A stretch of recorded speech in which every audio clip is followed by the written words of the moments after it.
नमस्कार दोस्तों, मेरा नाम है अनुपम मिश्रा और आप सभी लोगों का द टाइम फ्रेम में एक बार फिर से बहुत बहुत स्वागत है।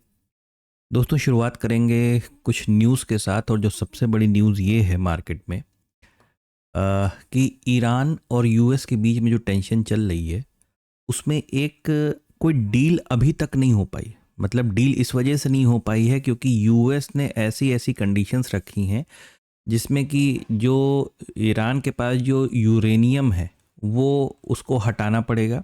जितनी न्यूक्लियर की साइट्स हैं उन्हें हटानी पड़ेंगी, मतलब ख़त्म करनी पड़ेंगी। और ये जो डील हो रही है वो कोई 10 या 15 सालों के लिए नहीं हो रही है, ये लाइफ टाइम मतलब कि आप इन चीज़ों न्यूक्लियर के ऊपर आप काम नहीं कर सकते। ऐसा अमेरिका चाह रहा है कि ईरान ना करे। लेकिन जो एक ये बात हुई है कि ईरान ने इन सारी चीज़ों को, मतलब ये जो यूरेनियम और न्यूक्लियर की जो बात हो रही है, इसको शायद ऐसी खबर आ रही है कि इसने खारिज कर दिया कि मतलब ऐसा कुछ नहीं है। ईरान ने इसे मानने से मना कर दिया है। तो डील तो किसी तरीके से हो नहीं पाई है, लेकिन एक प्रोग्रेस का साइन, मतलब कि हाँ कुछ चीज़ों पर सहमति उन लोगों की बनी होगी। उसके हिसाब से बहुत हल्के फुल्के पॉजिटिव संदेश निकल के आ रहे हैं। उसमें से एक संदेश ये है कि अब अगले हफ्ते शायद फिर से बैठक होगी, लेकिन वो जेनेवा में नहीं होगी, कहीं और होगी। एग्जैक्टली मुझे वो जगह याद नहीं आ रही है। तो वहाँ पे वो करने की कोशिश करेंगे। और इसी की वजह से हुआ क्या था कि ये जो हमारा क्रूड ऑयल है, क्रूड ऑयल में कल की डेट में, क्योंकि ऐसा कोई डील हो नहीं पाई, तो क्रूड ऑयल में एक बहुत तेजी का मूव ऊपर की तरफ का देखने को मिला था। वो अभी हम लोग चार्ट पे चलेंगे तो वहाँ पे आपको ज़्यादा बेहतर समझ में आएगा। और दूसरा अपडेट ये है कि US stock futures fall after Nvidia dent, मतलब कि एनवीडिया के स्टॉक कल 5-5.5% के आसपास बहुत तेज़ी से नीचे की तरफ गिरे। ठीक है, बाकी सारे स्टॉक्स जो उनके टेक स्टॉक्स थे उसमें इतनी कमज़ोरी नहीं थी, उल्टा कुछ जो थे वो ऊपर की तरफ भाग रहे थे। लेकिन एनवीडिया में इतना पावरफुल डेंट आया था जिसकी वजह से पूरा नैस्डैक का मार्केट नीचे की तरफ काम करता हुआ नज़र आ रहा था। अभी हम लोग चलेंगे सीधे ग्लोबल इंडाइसेस पे। तो ग्लोबल इंडाइसेस पे देखेंगे तो एक तो हमारी मार्केट है जिसमें 14 पॉइंट यहाँ पे मूवमेंट दिखाई दे रहा है। 27 पॉइंट सेंसेक्स नेगेटिव था और 144 पॉइंट बैंक निफ्टी हमें यहाँ पे पॉजिटिव संकेत दे रहा था। और अगर अमेरिकन मार्केट की बात करें, यानी डाउ जोन्स, एस&पी और नैस्डैक की बात करें, तो 17 पॉइंट बहुत फ्लैट सी क्लोजिंग हमें डाउ जोन्स कल की डेट में दिया है। 37 पॉइंट हमें एस&पी में और तकरीबन 300 पॉइंट के आसपास या पौने 300 पॉइंट के आसपास हमें नैस्डैक में। तो नैस्डैक में जो ये डेंट आया है वो एनवीडिया की वजह से आया है। अगर हम लोग अपने जो एक हमें क्लू मिलता है मॉर्निंग के टाइम, गिफ्ट निफ्टी की अगर बात करें तो गिफ्ट निफ्टी इस समय तकरीबन 70 से 80 पॉइंट नेगेटिव ओपनिंग के संदेश दे रहा है। मतलब कि हमारी मार्केट तकरीबन 70-80 पॉइंट नेगेटिव ओपन हो सकती है। हम लोग की मार्केट खुद ही बहुत ही क्रूशियल लेवल पे खड़ी है, मतलब कि बहुत इंपॉर्टेंट लेवल पे खड़ी है। ठीक है, अभी चार्ट पे चलेंगे तो उसको वहाँ पे देखने की कोशिश करते हैं। दोस्तों, अगर पुट कॉल रेशियो की बात करें निफ्टी की, तो वो इस समय 0.69 के आसपास है। मतलब कि अभी भी अभी भी जो है, क्योंकि कल हम लोग मार्केट में जब ओपन हुए थे तो थोड़ा सा रेंज बनाने के बाद, वक्त बिताने के बाद हम अचानक से क्या हो गए थे, गिर गए थे। और गिरने के बाद हमें वापस फिर से बहुत हल्की सी मामूली सी रिकवरी देखने को मिली थी। तो उसी वजह से 0 मतलब जहां शुरू हुए तकरीबन वहां पे जाके ख़त्म। ठीक है, तो ये 0.69 के आसपास पुट कॉल रेशियो है, यानी अभी भी हम ओवर सोल्ड कैटेगरी में कहीं ना कहीं ट्रैप हैं।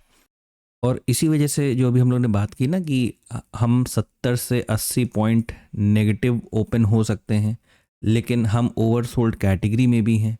तो ये सारी चीज़ें ना चीज़ों को बिल्कुल मिक्स कर दे रही हैं। ये चीज़ों को मिक्स कर दे, मतलब एक ऐसा संकेत मिल रहा है कि हम नेगेटिव हो रहे हैं लेकिन हम खड़े सपोर्ट पे हैं। तो इन ये सारी चीज़ें जो हैं, थोड़ा सा आज वाले सेशन को देखते हैं कैसे डील करना है इसे। वहीं पे दूसरी तरफ अगर हम FIDI डाटा को देखेंगे तो फिर से 3,500 करोड़ की FIs ने क्या कर दिया, बिकवाली कर दी। अभी हम लोग को कल क्या दिखा रहा था कि 3,000 करोड़ के आसपास हमारी उन लोगों ने खरीदारी की है। अब आज फिर से, मतलब कल वाले सेशन में क्या हुआ, फिर तकरीबन 3500 करोड़ की इन लोगों ने एफआईज ने फिर से बिकवाली कर दी। हाँ, डीआईज ने 5000 करोड़ की यहाँ पे दोबारा बाइंग की है। दोस्तों अगर इंडिया विक्स की बात करें तो वो इस समय 13.06 के आसपास चल रहा है, यानी कल की डेट में तकरीबन 3.25% का गिरावट इसमें देखने को मिली है। अब इंडिया विक्स में भी जब गिरावट देखने को मिलती है या तो मार्केट थोड़ा सा पॉजिटिव होने की कोशिश करता है, ये कोई नियम नहीं है, ऐसे कई बार देखा गया है। और ये जो 3.25% की गिरावट से मतलब जितना ज़्यादा ये मतलब पता चला ये 13 तक तो आ ही चुका है, 12.5 आ जाए, 12 आ जाए, तो ये जितना नीचे की तरफ आता जाएगा मार्केट उतना ही लेजी या सुस्त होता जाएगा। ठीक है दोस्तों, हम लोग के सामने यूएसडी आईएनआर का रेट लिखा हुआ है तकरीबन 91 रुपीज़, यानी इसमें भी कहीं ना कहीं बहुत धीरे धीरे हल्की बढ़त बनी हुई है ऊपर की तरफ, मतलब कि वो मेंटेन कर रहा है वो 91 वाले लेवल को। ये भी एक प्रकार का अच्छा साइन तो नहीं है, मतलब ये सब कुछ है ना, जैसे आपको लग रहा होगा बिल्कुल एकदम मिक्स हो गया है, बिल्कुल सब न्यूट्रल की तरीके से काम कर रहा है। कुछ इंडिकेटर्स हैं जो कि बता रहे हैं मार्केट गिर जाएगा, कुछ इंडिकेटर्स हैं जो कि कह रहे हैं मार्केट होल्ड कर सकता है अपने आप को। तो एक मिक्स सा सिनेरियो मार्केट में हम लोगों को देखने को मिल रहा है। अगर इंडियन एडीआर की बात करें तो इन्फोसिस तकरीबन 3.5% और विप्रो तकरीबन 2%। जैसा कि हम लोगों ने बात किया था ना कि कल जो नैस्डैक में फॉल देखने को मिला है वो स्पेशली एनवीडिया की तरफ से देखने को मिला है। बाकी जो उनके वो हैं टेक स्टॉक्स हैं उसमें इतनी ज़्यादा गिरावट नहीं आई है जितना, मतलब उल्टा एक प्रकार से वो हल्के से पॉजिटिव ही रहे हैं। और मेन जो चीज़ों को ख़राब किया नैस्डैक में उसने एनवीडिया ने किया है, और शायद उसी का रिएक्शन हम लोगों को भी देखने को मिल रहा है। गिफ्ट निफ्टी जो हमें 70-80 पॉइंट नीचे की तरफ बता रहा है। चलिए सीधे चलते हैं चार्ट की तरफ और देखते हैं कि हमें चार्ट पे किस तरीके से इन चीज़ों को डील करना है। एक तो ये आपकी स्क्रीन पे 1 घंटे के टाइम फ्रेम पे, ठीक है, 1 घंटे के टाइम फ्रेम पे आपके सामने ये पूरा चार्ट एक फ्रेम में मैंने करके रखा हुआ है, आप इसको पहले देख लीजिए। ठीक है, क्योंकि इसमें से एक चीज़ मैं आपको बताना चाहूँगा। देखिए मैं थोड़े से ड्राइंग्स को यहाँ से हटाऊँगा तो शायद आपको क्या होगा, एक क्लैरिटी थोड़ी नज़र आएगी। जैसे कि नीचे से हमारे लिए जो सपोर्ट, ये ट्रेंड लाइन जा रही है ना, क्योंकि देखिए इस ट्रेंड लाइन को मैं हटा क्यों रहा हूँ, परमानेंट नहीं हटा रहा हूँ, सिर्फ आपको दिखाने के लिए, आपको स्पेस दिखाने के लिए हटा रहा हूँ।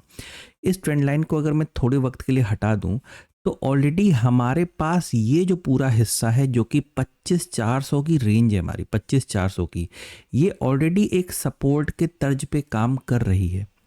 अब मान लीजिए कि हमारा मार्केट इसके नीचे आता है और वापस इसके अंदर चला जाता है, तब तो हम अपनी ट्रेंड लाइन को क्या करेंगे, फिर से एडजस्ट कर लेंगे, जो वो हमारी कैसे हो जाएगी, कुछ इस तरीके से हो जाएगी। इस वजह से मैं चाह रहा हूं कि इसे अगर मैं थोड़ी वक्त के लिए यहां से इसे हटा दूं, ठीक है, और साथ ही साथ अब बिल्कुल इसी तर्ज पे ऊपर की भी बात कर लेते हैं। ऊपर की क्या बात है कि जैसे ये जो ट्रेंड लाइन आ रही है, ये ट्रेंड लाइन हमारे लिए एक रेजिस्टेंस के तौर पे आ रही है, और साथ ही साथ ये जो 25,600 का लेवल है, कल मैंने इसको वीडियो में हटाया भी था लेकिन रात में पढ़ाते वक्त मुझे फिर से इसको लगाना पड़ा था। तो हमारे पास क्या है ना कि ये जो ट्रेंड लाइन है वो रेजिस्टेंस का काम कर ही रही है। तो सिंपल सी चीज़ है, अगर हम इस 25,600 वाले लेवल को यहाँ से हटा दें, ठीक है, अब आप इस चीज़ को फिर से देखिए। ठीक है, अब आपको ये चीज़ कैसे नज़र आ रही है, मैं थोड़ा जूम कर दे रहा हूँ इस तरीके से, ये देखिए, यानी हमारे पास क्या नज़र आ रहा है, हमारे पास नज़र आ रहा है कि हमारे पास जैसे ना ये इतना हिस्सा अभी भी बाकी है। मतलब अगर मैं इसे एक ट्रायंगल का रूप दे दूं कि ऊपर से ट्रेंड लाइन आ रही है, नीचे से सपोर्ट जा रहा है, तो ये इतना हिस्सा क्या है, अभी भी मार्केट में बाकी है। हमें किस तरीके से संकेत मिलने, अभी से आप चाहें तो मैं थोड़ा फ्रेम और छोटा कर देता हूँ, 30 मिनट कर देता हूँ, ठीक है, मतलब ना 15 मिनट ना 1 घंटा, सीधे 30 मिनट कर देते हैं, दोनों का मिक्स हो जाएगा। अब हमें संकेत क्या मिल रहे हैं, हमें संकेत मिल रहे कि भाई हम 70-80 पॉइंट नीचे की तरफ ओपन कर सकते हैं, जैसा कि हमें गिफ्ट निफ्टी बता रहा है। ऐसा हम होंगे इन रियलिटी नहीं होंगे ये सब हमें नहीं पता, हम लोग बस इतना अंदाजा लगा लेते हैं भाई चलिए 70-80 पॉइंट हम नीचे की तरफ, मतलब तकरीबन मान लीजिए, तो अगर हम 70-80 पॉइंट नीचे ओपन भी हो रहे हैं तो हम कहाँ पे ओपन हो रहे हैं, बिल्कुल सपोर्ट पे हो रहे हैं। हमारे पास ये हिस्सा भी सपोर्ट है, ये हिस्सा भी सपोर्ट है, और ये वाला तो हिस्सा है ही एक सपोर्ट की तरीके से। और इसी तरीके से और इसी तरीके से अगर आप देखोगे तो हमारे पास पीछे की तरफ मतलब ये मल्टीपल सपोर्ट, मतलब ये पूरा जोन ही जो आप देख रहे हो ना 400 वाला, 25 400 वाला, जो 25 350 वाला ये जो जोन है, ये पूरा जोन ही एक सपोर्ट के तर्ज पे काम कर रहा है। तो भाई सपोर्ट पे खड़े होके कि भाई हाँ मुझे 4 पैसे मिल जाएंगे, मैं आज अंबानी बन जाऊंगा, तो ये हम यहाँ पे सेलिंग करें, ये मुनासिब हमारे डिसिप्लिन के हिसाब से नहीं है। उल्टा हम लोगों ने कल एनालिसिस में एक चीज़ और बात की थी, अगर आप लोग को याद होगी, कि अगर मार्केट हमें कोई गैप डाउन ओपनिंग देता है या फ्लैट ओपनिंग देता है, याद आ रहा है आपको, और इस पॉइंट पे या इस पॉइंट पे वो कोई पॉजिटिव प्राइस एक्शन अगर बनाने की कोशिश करता है, ठीक है, जिसमें स्टॉप लॉस कैसा आ रहा हो, बहुत मामूली सा, बहुत छोटा, जो हम आराम से झेल सकते हैं, तो हमें तैयारी एक बार के लिए, शायद क्योंकि ये जो इतना हिस्सा, ये वाला हिस्सा और ये वाला जो पूरा रेंज बाकी है ना, हो सकता है आज दिन भर इसमें वक्त बिताने के लिए या इसके ऊपर जाने के लिए एक अटेम्प्ट हम कर सकते हैं। क्योंकि देखिए एक चीज़ बहुत क्लियर है, मैं चार्ट को फिर से छोटा कर रहा हूँ ताकि आपको पिक्चर समझ में आए। ये देखिए, ये 30 मिनट का चार्ट है, आप लोग भी अपनी स्क्रीन पे ऐसे देख लीजिएगा। एक चीज़ तो क्लियर है कि भाई हम सेलिंग अगर करनी भी पड़ गई हमें, हम सेलिंग से हमें कोई परहेज नहीं है, हम सेलिंग करेंगे, लेकिन जब हमारे लेवल पे चीज़ें आएंगी हम तब करेंगे। ऐसे नहीं करेंगे कि हमको कोई संकेत दे रहा है कि मार्केट हमारी गिर रही है और हम सेलिंग करने बैठ जाएं, तो इस तरीके से नहीं होगा। हाँ, नहीं होगा तो काम नहीं करेंगे, ये हमें एक्सेप्टेबल है कि भाई चलो नहीं समझ में आ रहा, आज काम नहीं करेंगे, आज सिर्फ पढ़ेंगे, पढ़ाई करेंगे आज।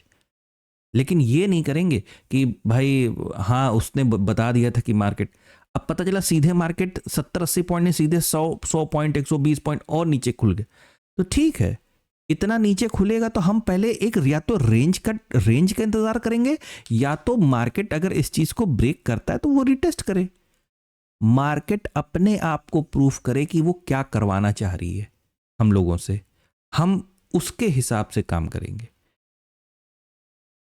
तो सेशन थोड़ा सा ट्रिकी हो सकता है, वॉलेटाइल हो सकता है, जैसे कल, क्योंकि जगह देख रहे हैं दिन प्रतिदिन क्या हो रही है, जगह कम होती जा रही है। अब एक छटपटाहट सी मची हुई है मार्केट में कि वो करे तो क्या करे, ठीक है। तो इस चीज को थोड़ा सा आप भी समझने की कोशिश कीजिए, आप भी उसे थोड़ा वक्त दीजिए कि वो कोई क्लियर डायरेक्शन की तरफ निकले, उस वक्त काम कर लेंगे। अगर 1-2 दिन काम नहीं करेंगे तो इसमें कोई समस्या मेरे ख्याल से नहीं होनी चाहिए। बस इतना ही एनालिसिस है, इतना ही कहना चाहूँगा मैं। आशा करता हूँ आपको ये चीज़ें, एनालिसिस समझ में आया होगा। अगर आपको एनालिसिस अच्छा लगे तो please like, subscribe and share my channel. धन्यवाद, नमस्कार।